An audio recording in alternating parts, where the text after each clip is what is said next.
You know, some days the internet is helpful. That's crazy, right? Maybe not. Let's find out next. Hey everybody, Dave Edwards, Treasure Valley Dave here, and today I was going through the internet. I was going through Facebook, I know, and I found something that was really worth reading. So I thought I'd share with you guys. But first, if you like this video, please share it. Maybe somebody else needs to see it. Subscribe if you haven't already, and like it. That helps the algorithm share this with more people that really need to see it. So right into this. So this lady named Pat Jovanich, hopefully I'm pronouncing that right, she had put out some food for thought. And I thought, wow, this is really good stuff. So she said she left California for Arizona 3 years ago, and she is extremely happy. And some of the stuff that she learned through that whole process, she's sharing with us here. She says that she keeps reading on the internet about people who say, where should I go? And I picked the wrong place for me and things like that.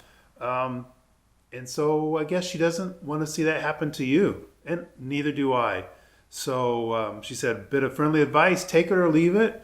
So I think we should probably be taking most of this because it's really sound. She said, don't ask someone else where to live. She said to find someplace that interests you, and then ask others who've already moved there about the good, the bad, and the ugly. I think that is so great advice. Why? Because everybody's got some kind of advice on, oh, move there, don't move there. Oh, I heard this on the internet, and you're never going to like that. Maybe that's not the case. Find out for sure from people who have already made the move, and they'll also tell you about the bad stuff. I'm quite sure of that.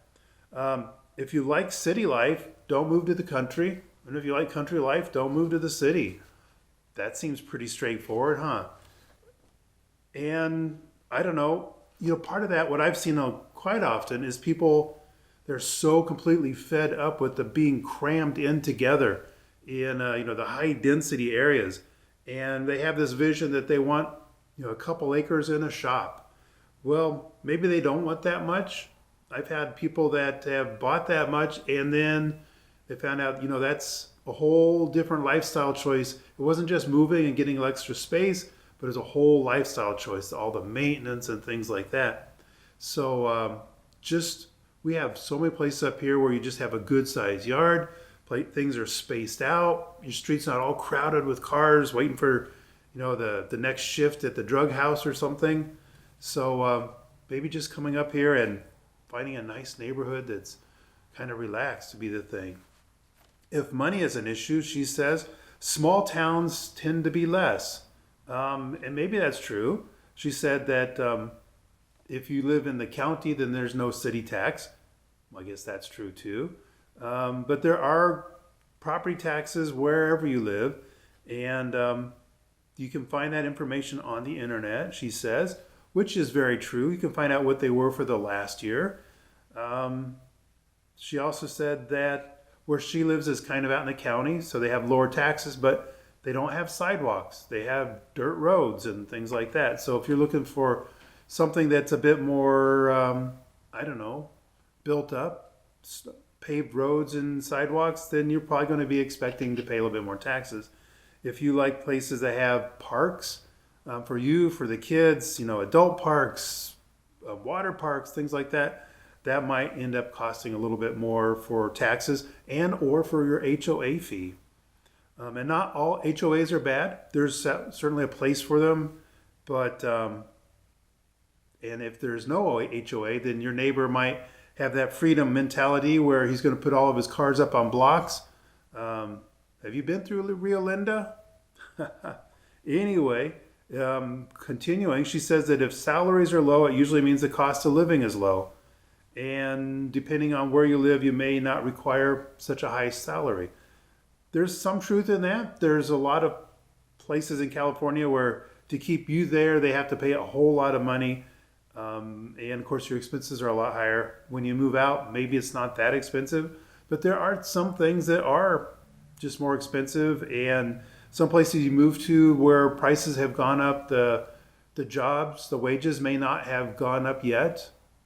It seems like that's always the slower end of the whole bargain is for wages to go up.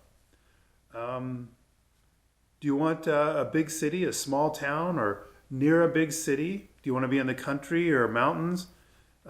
She also points out that you will not find California anywhere else other than California. So if you want California, just have a moment there, recognize that you love it, and stay.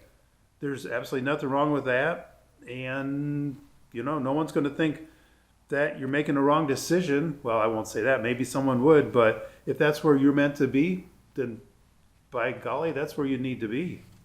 If you need to be someplace else, then maybe we should be talking about that too. Go to the place and consider that you're considering and see if it's what you really want. So for certain, we always say you should do your fact-finding trip. Come up here to the Treasure Valley area in Idaho and spend a few days. If you have a long weekend, spend a week, come up a couple times throughout the year, see what you think, talk to the people that already live here, and kind of get a feel for what it's all about.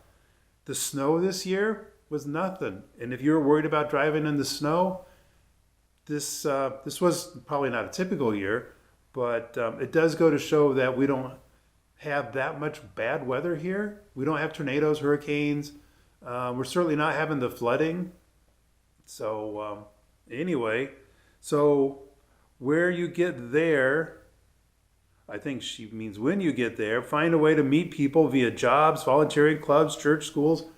That is so true. And there's so much community up here in the Treasure Valley that is just waiting for you to jump in and start getting involved.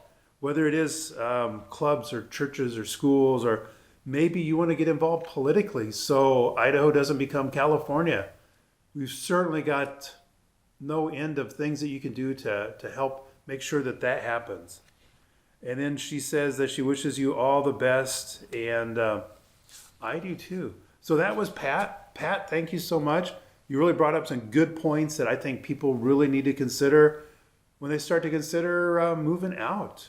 So if you like this video, give us a like and share and subscribe. Go to our website, www.treasurevalleydave.com. We've got a lot of great resources there under the resources tab. A lot of things that might answer some of your questions as you get prepared to make your fact-finding trip, or maybe you've made your trip and you just need some more details. And if you don't find the answers on our website, shoot, let us know. Give us a call, text, email, whatever, and we'll be glad to answer your questions. Everybody on the team has made that relocation journey, and we might have some ideas, some answers to questions you didn't even know you had questions for. So, wow. Thanks for watching. I appreciate it. And until the next one, well, this is Treasure Valley Dave. As always, looking forward to helping you get home.